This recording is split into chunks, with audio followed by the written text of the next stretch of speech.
E aí, meninos, o que a gente acabou de ver é que com a nidação, no momento que acontece a implantação, começa a encontrar, inclusive, o HCG e a gente começa a conseguir fazer o diagnóstico laboratorial.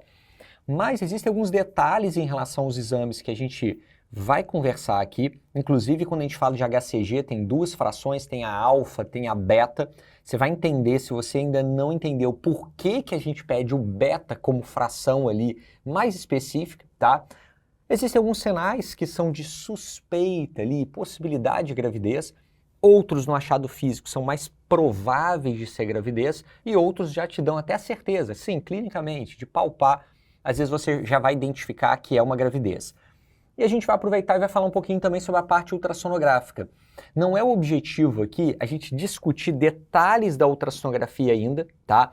A gente, inclusive, colocou para vocês uma parte aí na apostila sobre aconselhamento genético, translucência nucal, osso nasal, aquela identificação ultrassonográfica já inicial de algumas alterações que eu não vou entrar no mérito aqui nessa conversa, nessa aula com vocês, porque a gente tem inclusive uma aula bônus gravada sobre isso. Então você vai ver a parte de aconselhamento genético numa outra aula que você vai ver a aba aí no teu aplicativo, que é uma aula bônus, beleza? Não deixe de conferir isso. Então o diagnóstico ultrassonográfico vai ser o que a gente vai propriamente discutir aqui nessa parte, nesse bloco aqui, tranquilo?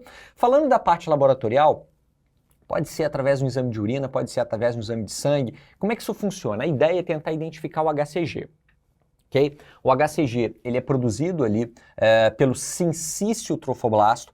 Você pode guardar para mim que o sincício é quem secreta o HCG. O sincício é quem secreta o HCG. Beleza? Então, o sincício trofoblasto vai secretar, vai produzir aqui o HCG, e o detalhe é que a gente usa mais essa fração beta exatamente por ela ser mais específica, tá? Existe a subunidade alfa do HCG, e essa subunidade alfa do HCG, ela tem uma semelhança estrutural com outros hormônios.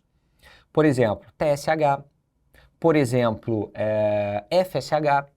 Então, cuidado, porque se a gente pede o HCG como um todo, e alguns exames, por exemplo, exame de urina, ele às vezes procura, tem uns exames mais antigos, uma qualidade ali um pouquinho inferior, que pegavam o HCG como um todo, dava muito falso positivo, ou pelo menos dava mais falso positivo do que um exame de sangue que você vai direto na fração beta, porque não vai ter tanta interferência com esses hormônios que têm a semelhança estrutural com essa fração alfa.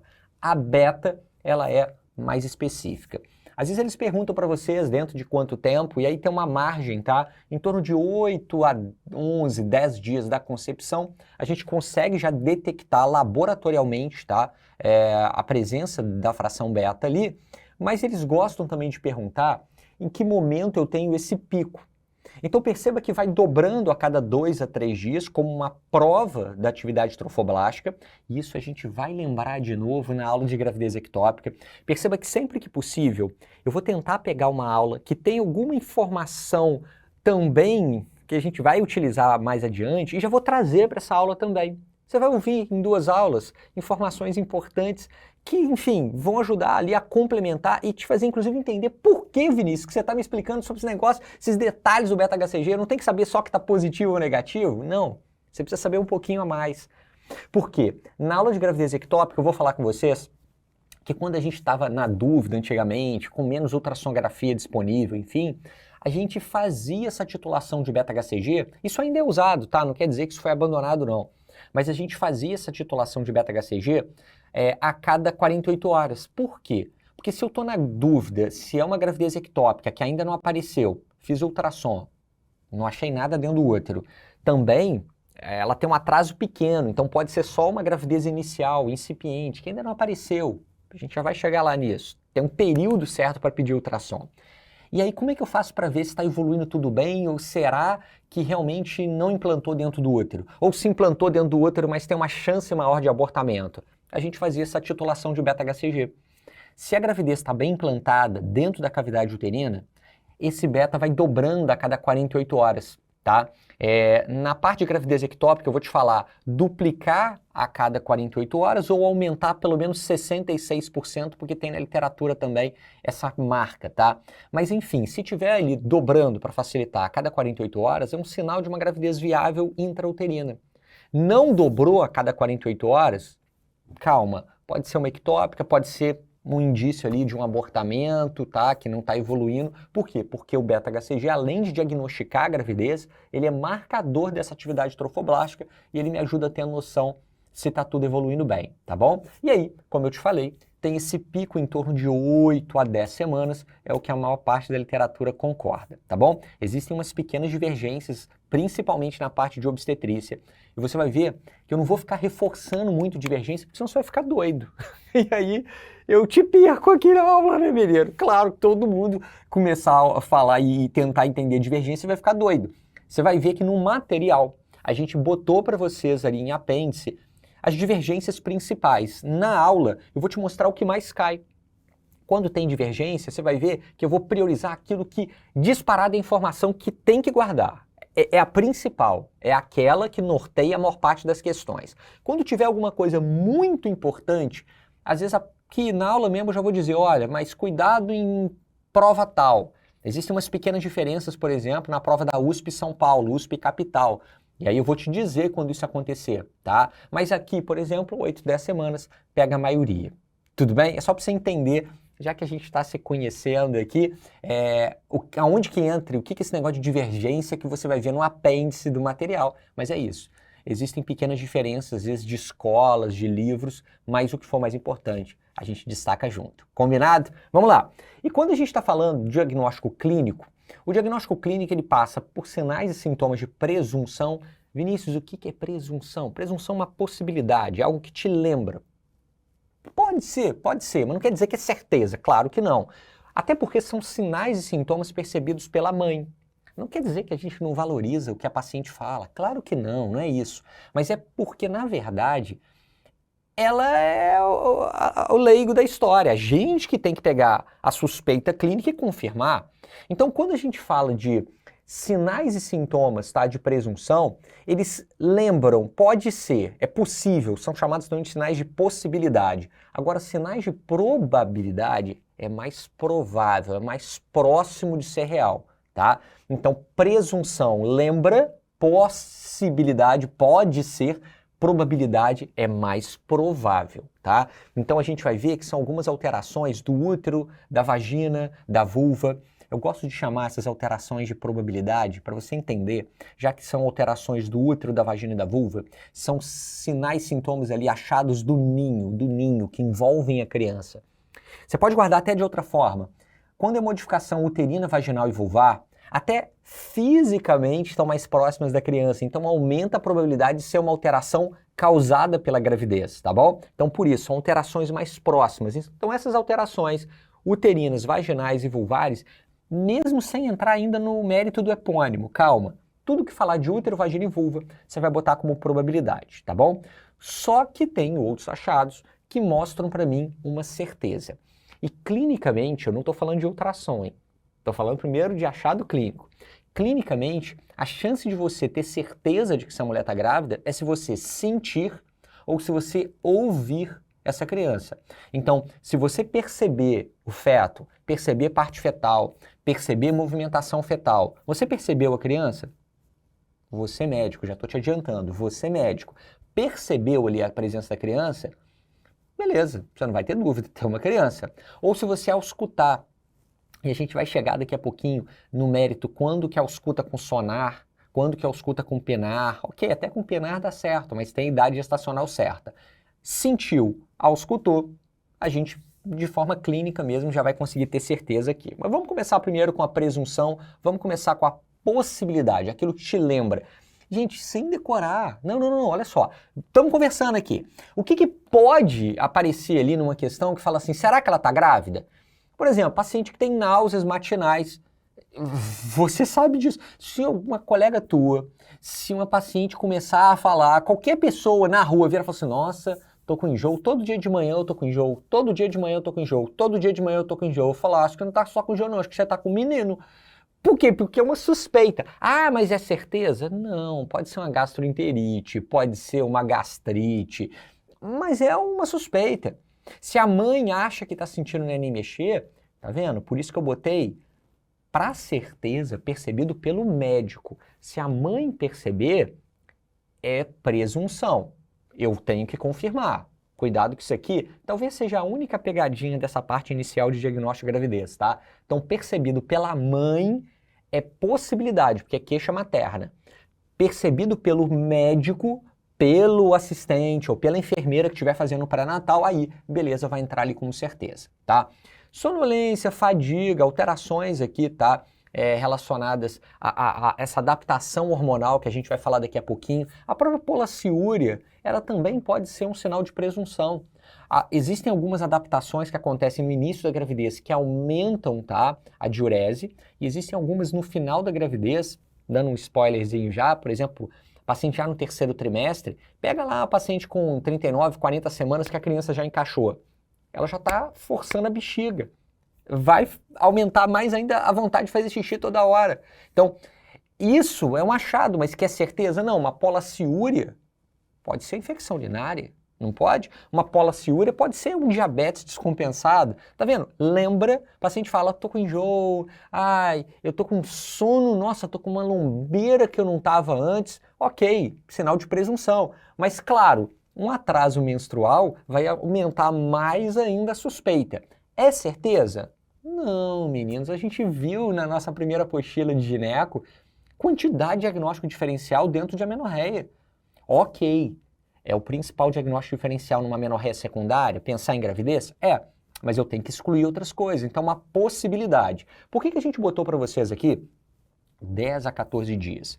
Porque um atraso superior a 2 semanas, ele já é considerado, no mínimo, uma probabilidade, segundo alguns autores, tá? Agora, autor, questão que não falar sobre o limite temporal e só colocar atraso, o atraso, de forma geral, sem botar limite de tempo, a maioria coloca só como presunção, tá? Um atraso superior a 2 semanas, quer dizer, um atraso ali mais importante, é que vai aumentando a probabilidade. Deu para entender? Mas claro, de novo, é só uma suspeita nesse iniciozinho, não vai dar um diagnóstico de certeza, você vai investigar.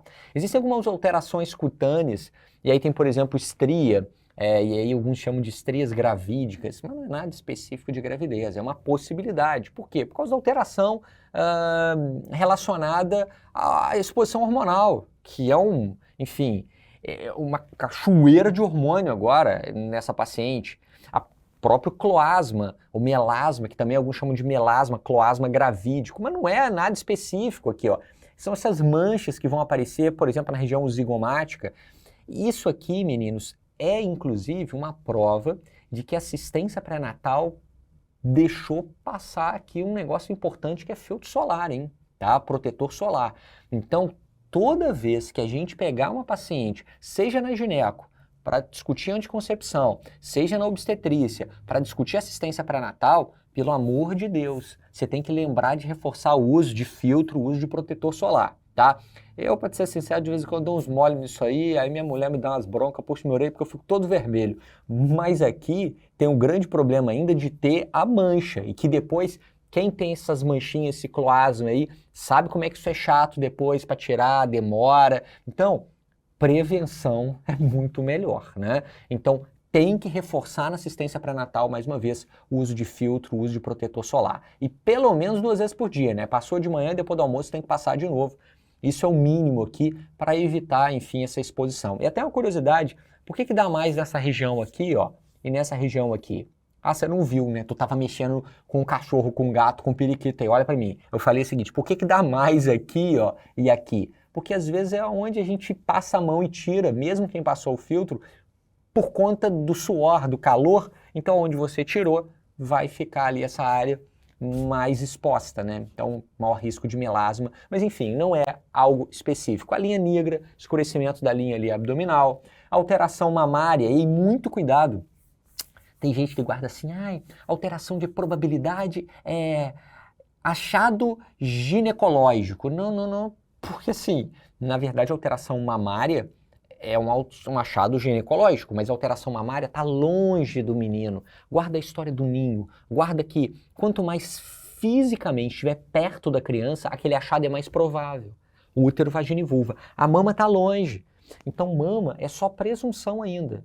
alteração mamária é só presunção ainda, tá? E aí existem algumas que vale a pena a gente reforçar, como por exemplo, tubérculos de Montgomery.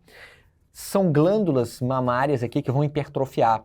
Glândula mamária acessória, glândula sebácea hipertrofiada, e aí forma um monte de pápulazinha, tá? Um monte de pápulazinha aqui na areola e que forma esses tubérculos. Parece que tem um monte de espinhazinha. Então são os tubérculos de Montgomery. Existe uma outra alteração que é chamada de sinal de Hunter, que a areola fica maior. A gente fala da areola secundária, sinal de Hunter, surgimento da areola secundária, uma segunda areola mais assimétrica, até porque foi fruto dessa expansão ali da areola primária, e o Hunter, como Hunter significa caçador, né, como se fosse um alvo, surgiu um alvo ali, tá? Então, esse surgimento da areola secundária. A rede de Haller é uma trama venosa mais evidente, então é chamada também de rede venosa de Haller ou rede de Haller, que é isso aqui, ó. Você tá conseguindo ver aqui para mim, ó? Olha para cá, que tem aqui, ó, tá vendo? Uma rede venosa, uma trama venosa mais evidente aqui, ó. Isso aqui que é a rede venosa de Haller, ó. Rede venosa de Haller. Fica a rede venosa mais evidente, parte das modificações que acontecem na mama, tá? Então, um sinal de possibilidade é um sinal de presunção. Mas olha só, na hora que a gente começa a falar de probabilidade, é mais provável, útero, vagina e vulva. Lembra disso? Útero, vagina e vulva. Então, quando a gente fala de sinal de probabilidade, a gente vai ter, por exemplo, um sinal clássico que é o sinal de EGA. E o que vem a ser o sinal de EGA, Vinícius? EGA é o seguinte, no toque vaginal bimanual, olha conforme a imagem aqui que eu botei para vocês, na hora que a gente faz o toque na região ístmica, o que é istmo? Istmo é a região que fica entre o corpo e o colo do útero. Então, o istmo é esta região aqui, ó, aqui, ó. O istmo é essa região aqui, ó, que fica entre o corpo e o colo do útero, tá bom? Então, essa região, o istmo, que é a região entre o corpo e o colo do útero, ele tem ali um amolecimento tão perceptível nesse ponto do útero que dá a sensação, como quando a mulher está grávida, e obviamente isso é só no início da gravidez, tá? No primeiro trimestre ali, como se a tua mão que está fazendo o toque por dentro do canal vaginal encontrasse com a mão do lado de fora nesse toque bimanual, tá? Exatamente nessa região ístmica. Então, como a região ístmica fica muito amolecida, dá a sensação como se o corpo tivesse separado do colo, tá? Porque a tua mão de dentro quase encontra com a mão de fora. Então, esse é chamado sinal de EGA. É um amolecimento da região ístmica, tá? Então, esse amolecimento da região ístmica a gente chama de sinal de EGA, tá? Tem gente que aí tem um pouco mais de nojinho e pode guardar que na hora que toca e pega esse útero meio mole faz EGA, um amolecimento aqui. Alguma forma de tentar ajudar vocês a guardar esse monte de epônimo. Então o sinal de EGA é o sinal aqui desse útero meio amolecido na região ístmica, tá? Cuidado, porque tem outros sinaizinhos uterinos importantes, você não vai confundir com o pisca-seque. O que é o pisca-seque? O pisca-seque é o ponto da nidação. Aqui, ó, o ponto aonde nidou, o ponto aonde implantou, ele crescendo mais do que o contralateral. Claro que isso é só uma alteração do início da gravidez, né? Então, no início fica essa assimetria, que é o sinal de pisca-seque.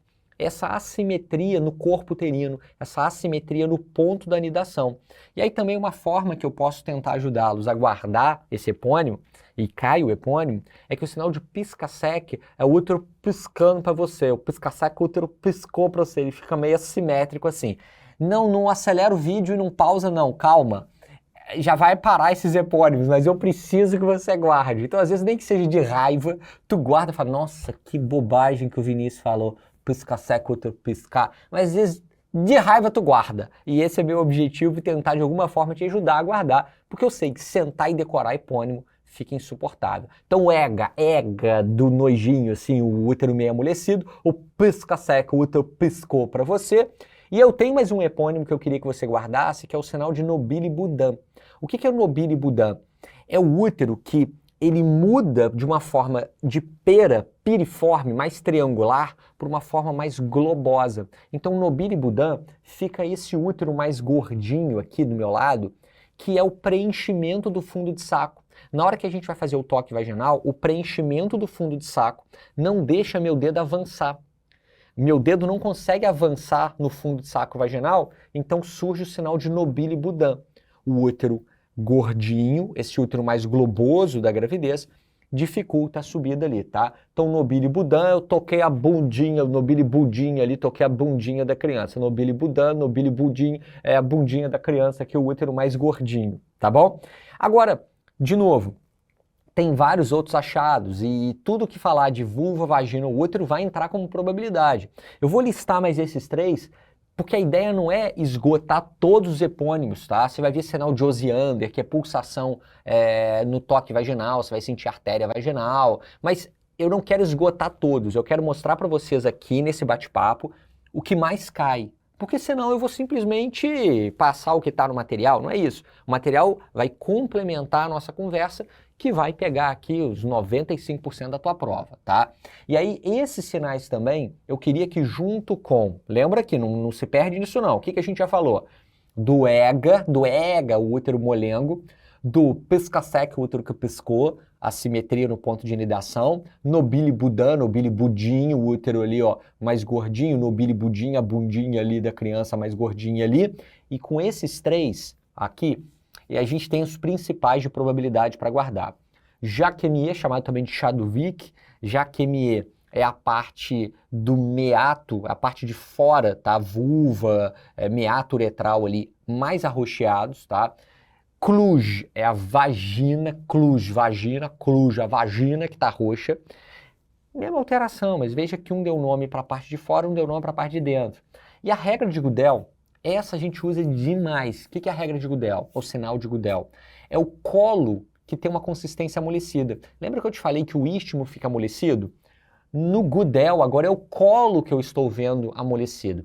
Isso aqui, se você ainda está no internato, e se você ainda vai passar pela obstetrícia, não deixa de fazer isso não. Pede para fazer um toque no pré-natal, para você perceber como é que o útero, ele agora está mais mole, o colo, tá? Fica mais amolecido, e quando você passar pela gineco, na hora que você for fazer o toque, você vai comparar. Fazendo assim, só uma analogia, a gente costuma dizer que na ginecologia o colo tem mais consistência de ponta de nariz. Pode botar o dedo dentro do teu nariz, bota aí, vai. Sinal aqui, ó, ele fica mais fibrocartilaginoso, e isso é o colo da gineco. Na obstetrícia surge o Goodell. O que é o Goodell? Mais labial. Consistência mais labial na obstetrícia, que é o sinal de Goodell, e na gineco fica mais ponta de nariz, fica mais fibrocartilaginoso. Tudo bem? Beleza? Então esses são os principais, tá? De achado, de nome aí, isso aqui é o principal. Mulher de 22 anos tem amenorreia, uma congestão mamária, náuseas a 8 semanas. Tá vendo a quantidade de possibilidade? Beleza, congestão, náusea. Toque, útero de aspecto assimétrico. O útero também é assimétrico. Tem um abaulamento e essa alteração no formato uterino constitui o sinal clínico de assimetria. O útero que piscou. Aí piscou para você, tu pisca para eu, pisca sec. Pisca sec é a assimetria. Então isso cai, meninos. Por isso que a gente tem que passar por esses epônimos aqui. Agora, de certeza, o que seria, Vinícius, certeza? Porque isso tudo foi só ou possibilidade ou probabilidade. Como é que eu faço clinicamente para ter certeza mesmo? Vamos lembrar que é você auscultar ou você sentir, né? A ausculta a gente pode fazer com o sonar Doppler, sonarzinho, ou pode ser com um pinarzinho, pode ser com um copinho. Cuidado, porque se a gente for escutar com o pinar, ou estetoscópio de pinar, que é aquele copinho, pode ser de madeira, de acrílico, de plástico, cuidado porque o pinar é só a partir do momento que passa da cicatriz umbilical, porque é quando propriamente já tem mais de 18, 20 semanas, tá? Então demora para escutar com o pinar. Agora, se você tiver o sonarzinho, hoje em dia, todo mundo carrega o seu, o sonar, ele já consegue escutar a partir do momento que você palpa o útero na região acima da sínfise púbica. Ou seja, palpou o útero na avaliação abdominal, você já vai conseguir escutar com um sonar. Porque passou da sínfise púbica, isso é um marco, tá? É importante você guardar para mim. Passou da sínfise púbica, já tem mais de 10, 12 semanas. E o sonarzinho a gente escuta a partir de 10, 12 semanas. Não mistura com o pinar, que é quando chega na cicatriz umbilical e é 18, 20, demora muito mais, tá bom? Percepção de movimento, percepção de parte fetal. Pelo médico, aí é realmente certeza. E o último epônimo que eu vou destacar para vocês, aí eu não falo mais, prometo, eu não vou falar mais desses nomes de epônimos, senão vai ficar parecendo decoreba, e aí eu dou a justificativa para quem fala, ai, nossa, Geo, cheio de decoreba. Não, calma, calma, isso aqui, ó, já vai parar. É o sinal de Pusos. O que é o sinal de Pusos? O sinal de Pusos, ele é considerado na prova um sinal de certeza, porque o sinal de Pusos é um sinal do rechaço fetal. É quando você vai fazer o toque vaginal e você empurra o útero para cima e sente alguma coisa, tá vendo o toque vaginal? Você sente alguma coisa subindo, descendo e batendo no teu dedo. Então, o sinal de Pusos, eu empurro, a criança sobe, desce e bate no meu dedo. Eu empurro e a criança desce e bate no meu dedo. Então, o sinal de Pusos, a criança fica dando pulos no meu dedo, é isso. Pusos, a criança fica dando pulos no meu dedo. Esse sinal, ele é considerado um sinal de certeza. Tá? Na prática, tem outras coisas que podem dar um rechaço fetal. Mas na prova, Pusos é considerado certeza para vocês, junto com a ausculta, junto com a percepção de parte fetal ou de movimentação fetal. Então, isso do ponto de vista clínico. Do ponto de vista ultrassonográfico, a gente consegue detectar muito antes, né? Porque do ponto de vista ultrassonográfico, se a gente fizer ultrassom transvaginal, a gente vê tudo uma semana antes do ultrassom abdominal. Então, isso também já é importante que você guarde para mim. Você vai ver, a maioria das questões vão falar em ultrassom transvaginal, tá? Mas o abdominal demoraria uma semana a mais. Então, por isso, no início, primeiro trimestre, a gente costuma usar mais o transvaginal, depois a gente costuma usar mais o abdominal, que aí o abdominal chega num ponto, passa a ser até melhor pra gente, tá? E aí, o transvaginal, 4 semaninhas eu já vejo. 4 semaninhas eu já tenho certeza. Então, se perguntar assim, qual é o primeiro achado de certeza de gravidez? O primeiro achado de certeza seria o saco gestacional com 4 semanas. Nada de certeza é tão precoce quanto um saco gestacional com 4 semanas. Aí eu te pergunto, o embrião só aparece com 6. Então, 4 semanas saco gestacional, vesícula viterínica com 5, sexta semana embrião, final da sexta, início da sétima, até batimento cardíaco embrionário. Mas aí, vamos lá, perguntinha que eu queria fazer para vocês. Meninos, encontrar só o saco gestacional é suficiente para falar que ela está grávida? Mesmo que não apareça embrião? Será que só o saco gestacional, que eu te falei, é o achado mais precoce, será que isso é suficiente para dizer que ela está grávida? Claro, meninos. Por isso que chama saco gestacional. Ele confirma a gestação. Vinícius, mas e se não aparecer embrião? É uma gestação anembrionada, mas é uma gestação, tá bom? Então, só reforçando, primeira estrutura que eu confirmo é ultrassom transvaginal, 4 semaninhas. Veja que se eu pedir com menos de 4 semanas, se você pedir assim que a paciente acha que está grávida e tem um intervalo curto, pode ser que você peça ultrassom e não apareça nada. Não desista e não significa que ela não tem, já perdeu ou é uma ectópica. Correlacione com o tempo de atraso, tem que ter mais de 4 semanas, e correlacione com o beta-HCG que eu vou te mostrar, tá? Porque esses pontos que vão te ajudar a definir se é uma gravidez só inicial, e calma, paciência, daqui a pouquinho você pede de novo e vai aparecer, ou realmente não evoluiu, ou não apareceu e é uma ectópica, tá bom? E aí aqui a gente tem a imagem de um saquinho gestacional, olha que bonitinho ele ali, ó, um saquinho gestacional, tá? Você vai ver várias aulas e que eu puder, eu vou já mostrando imagem para vocês aqui, para a gente já ir fixando, aparecem imagens na prova, então aqui eu não estou vendo embrião, eu estou vendo saco gestacional. Se tiver 4, 5 semanas, até tá tudo bem, porque 5 semanas aparece a vesícula, mas tudo bem, se não aparecer dá uma margem maior. Agora, se eu mostro uma questão dessa na prova, olha quanta aplicação prática eu tenho disso. Acompanha comigo. Se eu mostro para vocês uma imagem dessa e falo para vocês que já tem 6 semanas de gravidez, aí tá errado. Aí tem alguma coisa errada.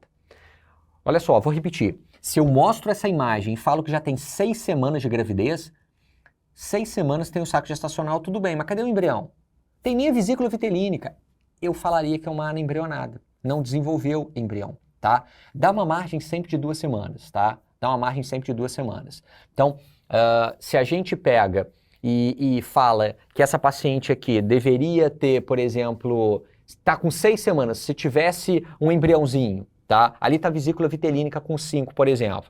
Se fosse 5 cravada, não tem, 5 cravadinha, ainda não tivesse a vesícula, dá mais uma margem, dá uns 10 dias, para ter certeza, tá? Até porque mais 1, 2 semanas, até o embrião deveria aparecer. E aí, na 6ª semana, se eu não vi o embrião, mas vi pelo menos a vesícula vitelínica, Bom sinal, espera um pouquinho. Agora, sexta semana não viu nem a vesícula, a gente realmente começa a ficar preocupado, tá? Você está na dúvida, dá uma margem aí de uns 7 a 10 dias. Agora, 6 semanas apareceu o embrião e não tem batimento, calma, o batimento é em torno de 7. Então, 6, apareceu o embrião, eu já estou feliz. Aqui eu estou mostrando para vocês a curva, aquilo ali é um sinal de que o Doppler pegou o batimento. Então, aquilo ali é uma imagem que mostra para mim um embrião com batimento. Quer dizer, uma gravidez que eu já fico bem mais aliviado, né? A partir do momento que aparece o embrião e já tem detecção de batimento cardíaco embrionário, a gente já fica muito mais tranquilo aqui. Tudo bem? Agora, de novo, reforçando, quando a gente faz o ultrassom, a primeira estrutura que aparece é o saco gestacional. Só que aparecer o embrião é que me dá mais tranquilidade que a gravidez está evoluindo bem. Até porque a partir desse momento eu posso usar o parâmetro mais fiel para datar a gravidez, ponto de vista ultrassonográfico, que é comprimento cabeça-nádega. Então, o comprimento cabeça-nádega, ele é o parâmetro ultrassonográfico mais fidedigno, tá, para você datar corretamente a gravidez. Por isso que quando a gente fala com vocês no internato, fala, olha só, pega o ultrassom ali do primeiro trimestre, vê pra gente quanto que deu, para comparar com o atraso menstrual, comparar com a última menstruação e ver se está batendo.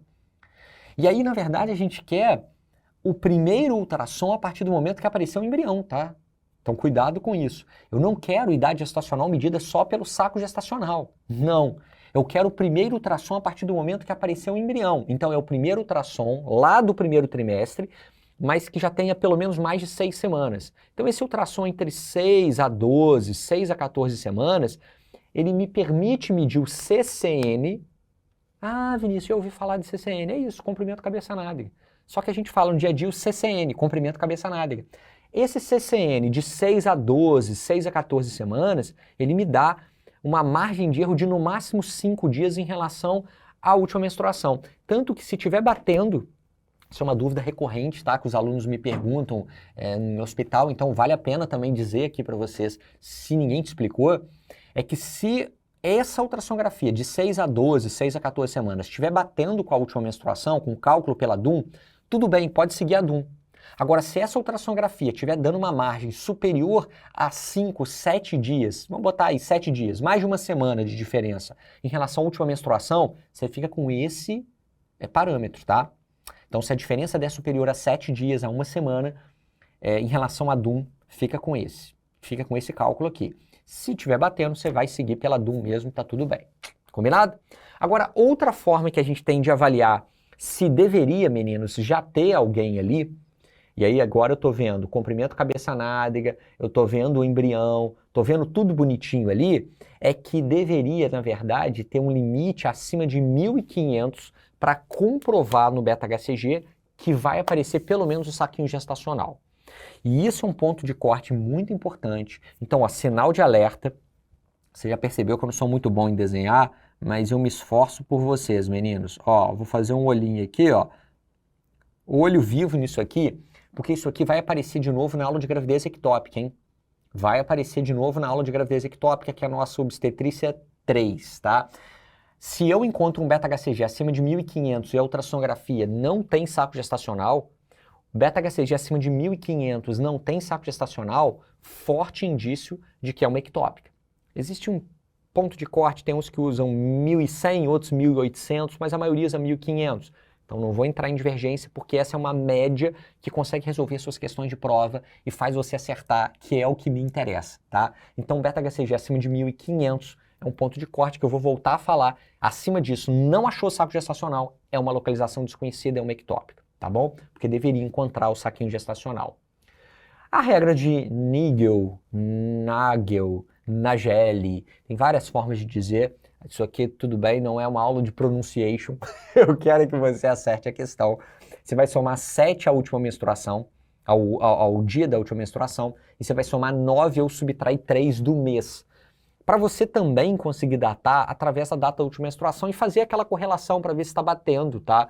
Com o cálculo da ultrassonografia de 6 a 12, 6 a 14 ali com o CCN.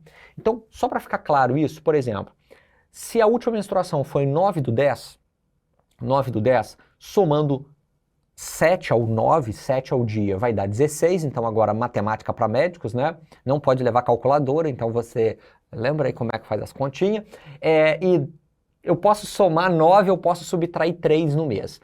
Se eu somar 9 ao mês 10, vai ser mês 19. Que mês é esse? Não existe. Então, facilita a tua vida. Se você vê que vai ultrapassar o número 12, ao invés de somar 9, você subtrai 3. Então vai ser 10 menos 3, vai ficar mais fácil, vai dar o mês 7, tá?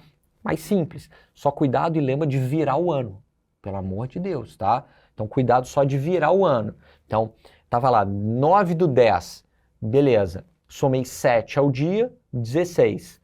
Tirei 3 do mês, deu 7. Então vai ser 16 do 7 e do próximo ano, do ano seguinte, tá bom?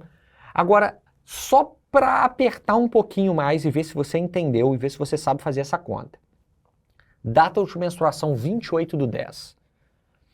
Na hora que você somar 7, qual é o cuidado que você tem que ter nessa questão? Na hora que você somar 7, quando você somar 7 ao dia, 28 mais 7, vamos lá, 28, 29, 30, 31, lembra que outubro tem 31, ok? Aí depois vai ser, virou um mês de outubro. 1º do 11, dia 2 do 11, dia 3 do 11, dia 4 do 11. Então cuidado, porque se na hora que somar 7 você atravessar o mês, você está falando agora no mês aqui, ó, não mais, peraí, deixa eu voltar aqui, ó. Você está falando não mais do mês 10, mas agora, como eu atravessei o mês na hora que eu somei no dia, eu tenho que atravessar, jogar para o próximo mês também, na hora de subtrair 3. Veja que, de novo, por ter virado 4 de novembro, quando eu somei 7 ao 28 de outubro, eu vou tirar 3, não mais do mês 10, mas eu vou tirar 3 do mês 11. Muito cuidado com isso, porque aí vai dar 11 menos 3, vai dar 8. Então daria o quê? Daria 4 do 8. Então, olha só, desafio. Você tem que lembrar também quantos dias duram cada mês, hein? Vai, Vinícius, eu sempre confundo isso. Pelo amor de Deus, você não pode confundir isso na prova não, tá? Vou fazer uma regrinha lá do ciclo básico da escola, tá? Primeira série. Não tem problema não.